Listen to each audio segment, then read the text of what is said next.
Hello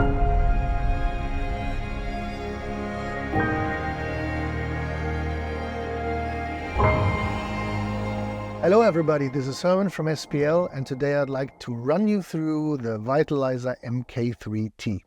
It's the latest incarnation of the Vitalizer series, and before I step into detail here, I'd like to share with you a bit of information on how the Vitalizer came along, because that product is the one that influenced and changed my life completely back in the days and until now. And I want to share that with you just so you know the whole story on it. So we need to go back for like 36 years into 1988. At that time, me and my friend and partner Wolfgang, we were like, starting the company, basically getting it off the ground.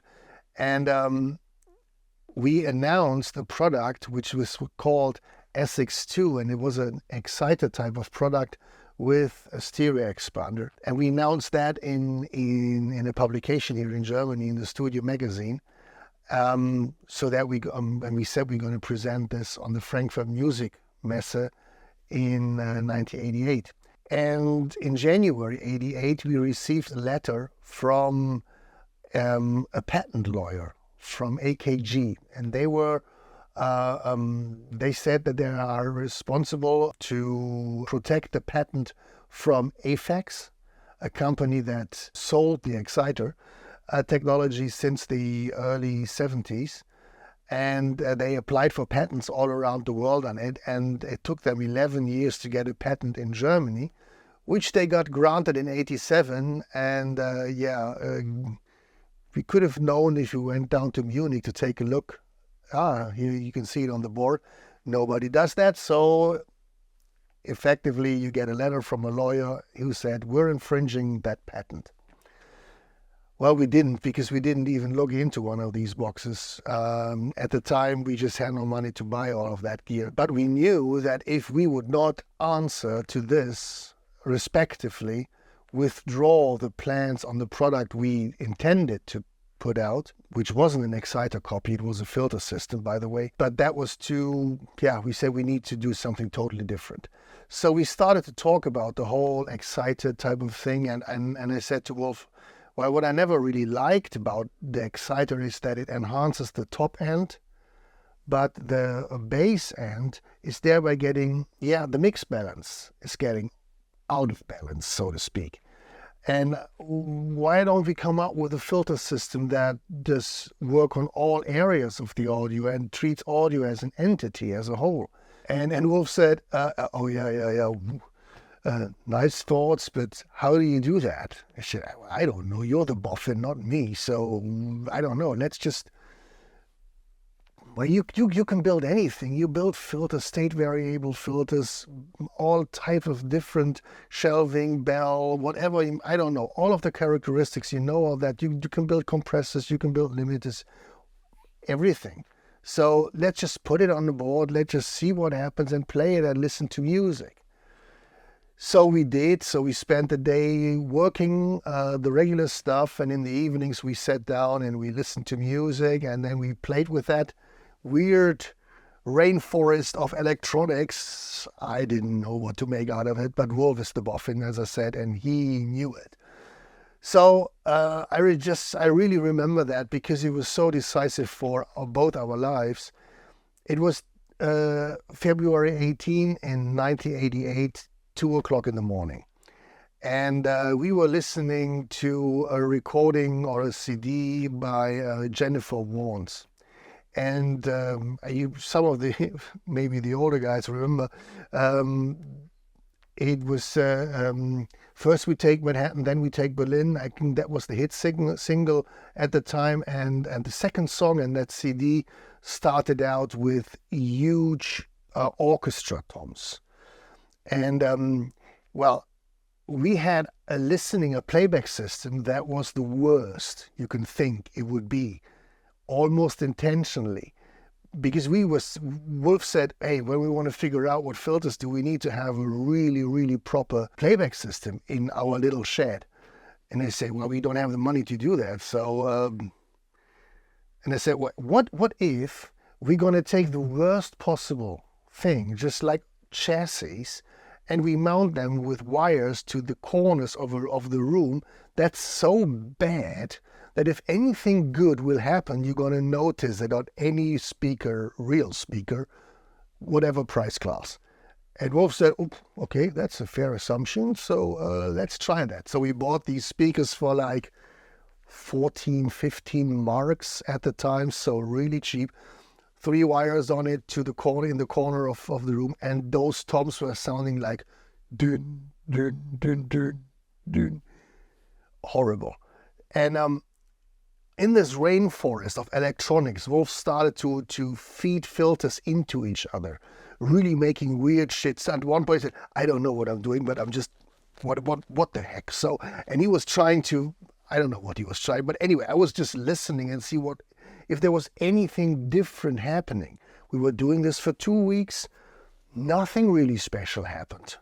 And all the filters that you heard were filters and behavior that you knew. Nothing really exciting. And then he walked on this one summing amp where we fed so many things into it. And it was distortion, it was noise. And then one pin, it just made doo, doo, doo, and then I said, Wolf, go back 2 pins. Hold it there. Doo, doo, doo, doo. Those toms were in the room around you, fat. And we're like, where does that come from? And we looked to the speakers in astonishment because we didn't believe that they could produce anything like this. But they did, obviously. So Wolf said, I solder it. And he soldered the pin, and we came back the next morning hoping it was still there, and it was. So we had something. We were onto something totally different, but we didn't know what it was. So Wolf was trying to figure out what he actually did in that thing. A miracle to me. I, on the other hand, was busy with we had front panels made up for that SX2 product that we initially wanted to show on the trade show. That had only 4 holes for 4 pots and 3 holes for 3 switches per channel. But we had a mono block of electronics with 7, 8 switches, same amount of pots, and another 7 internal trimmers. So how do you get this into a front panel? This is all too much. So that was actually the point where I started to only listen to music and played all sorts of genres and tried to figure out if there is a trimmer that only sounds in one specific setting. Okay, take the trimmer out, fixed resistor, fine.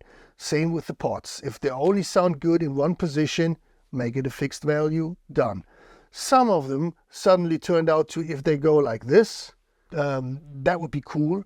Or if they go together on 2 chambers in the same direction, that would be cool.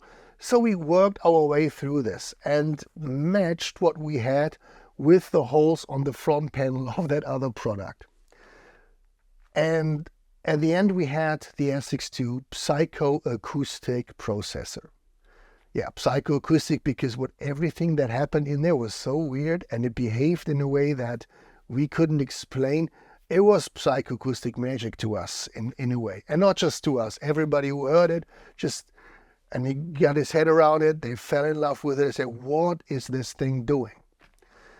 Over the years, we made lots of products out of it. And the SX2, we only made this for 3 to 4 years. And then one of the a British sound engineer, Louis Austin, he was very famous in the 70s. He was the recording engineers for the likes of Sweet, Queen, Def Leppard, Ringo Starr and John Lennon and all of that. So he was in that London scene. He was very well respected. In the late 80s, early 90s, he had a company called the Home Service, and he was bringing new technologies to the British recording studios. So he flew over and visited us, and he took on the SX2, brought it back to England, and he called me up and said, "Hey, this thing works miracles. We just need to have a catchy name for it." I said, "Oh yeah, I don't know." Okay, I'm going to think about it. Yeah. So then, I don't know, 2 weeks later, he called me up and said, "Hey, I had a word with my wife, Di, and she said, well, I was just pitching it to us and said that we need this name, and I said, she asked me, what does it do? What does it do? Well, how can I explain it? It makes everything come to life. Anything that you put into it, it just comes to life. Well, then let's call it Vitalizer then." And he went like, "Oh yeah, well, yeah, that's cool." So she came out with that name, and it's with us for now, 32 years already. I love the name because it really explains what it does, sound-wise. So, you may know the Vitalizer from the plugins that we made later. Those plugins that you probably know are coming from the Vitalizer Mk3-T, so the predecessor of the product that we're talking about here. That was designed in '97. We also made a mastering version of it, the Tube Vitalizer, a 2-unit high processor. Also the likes like Bob Ludwig, they used this. And he told me once, I asked him, on what are you using it? And he said, if I get tapes to remaster, especially when there is a crowded instrumentation on it, like a big band or stuff, and everything is sort of masked by another, the Vitalizer is the wonder piece. You put it through and it sort of separates all the elements and you can nicely hear each individual instrument. So that's what you're going to get out of it, and that's still the case up to now. It's a magic machine. It's got a patent on it, not just in Europe. It's also patented in the US, in China, in Japan. It's a very, very complicated filter system and a unique one. Back in the days, I was asking our patent lawyer what kind of patent do we have on this EQ system? Is it a strong patent, a weak patent, a good patent? And she said, well, we defined 22 claims. And usually if you get a claim granted, 1 or 2 claims granted, you get a patent. In your case, the minimum in any country we applied for is 14.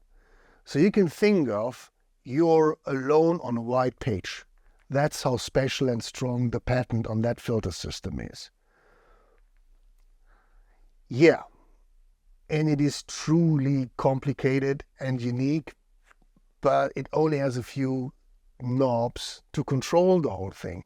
And I want to run you through those knobs right now on the Vitalizer Mk3-T. So before I do that, I just give you an overview. Now, you can see that we're dividing sections here with these dotted lines. So there is a drive section here in the beginning that determines how much gain you let into the filter system. Usually keep that at 0 as a starting point. Then those 4 controls, bass sound, bass compressor, mid-high tune, and process. Those are the core Vitalizer potentiometers. Then you have an LC EQ with intensity, so frequency and intensity control. That is a high frequency, mid to high frequency filter. And this is based on coils. LC in that case stands for coil and condenser. And they just have a very pleasing, nice top end, silky, smooth. And you just dial it in. The range is approximately from 2 kilohertz up to like 20 kilohertz. And then you add the intensity. The last bit is the stereo expander. That is a standard stereo expander, so to speak. What it actually does is that it takes the difference between the left and the right channel, and that difference is being fed to the opposite side, phase inversed. So thereby, the more you drive the expander in, you get the feeling that the soundstage starts to get wider and wider and wider. Don't overdo it. Keep the correlation meter in your sight and take a look that it doesn't go negative in the correlation, which might happen with this control. Now, let's go to the core of Vitalizer section because that's the most important bit on that unit. What I usually do is that I have them set like up like you see it here. The bass is in the center. I don't use bass compression for the start. The mid-high tune is also in the center around 2.8 kilohertz, and you got the process control to off. If you in that setup would disengage the Vitalizer or engage it, there wouldn't be an aural difference. So first thing you do is you dial in the process control. Let's say up to like 4, something like that, and 5. Now you will already hear that all frequencies above the 2.8 kilohertz setting will be slightly increased, whereas the frequencies below will be slightly diminished. How much they will be diminished actually is determined by the bass sound. If you move it to the soft, you will immediately hear that you have a lot of diminishment on the frequencies below 2.8, but the sub-low end will just be coming up enormously. Now there is a lot of volume going with the soft bass. If that's too much for you, you might either back it off, but you can also reduce the amount of process. That will also diminish the effect on the mid-high tune. And if you then need more bass, you just need to increase the level of the bass to match that.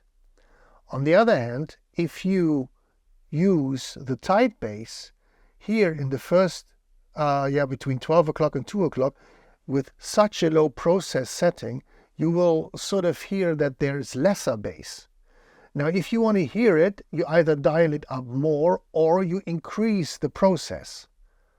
So the tight bass usually needs more process level to become audible. Thereby, also the mid-high tune gets more intensive.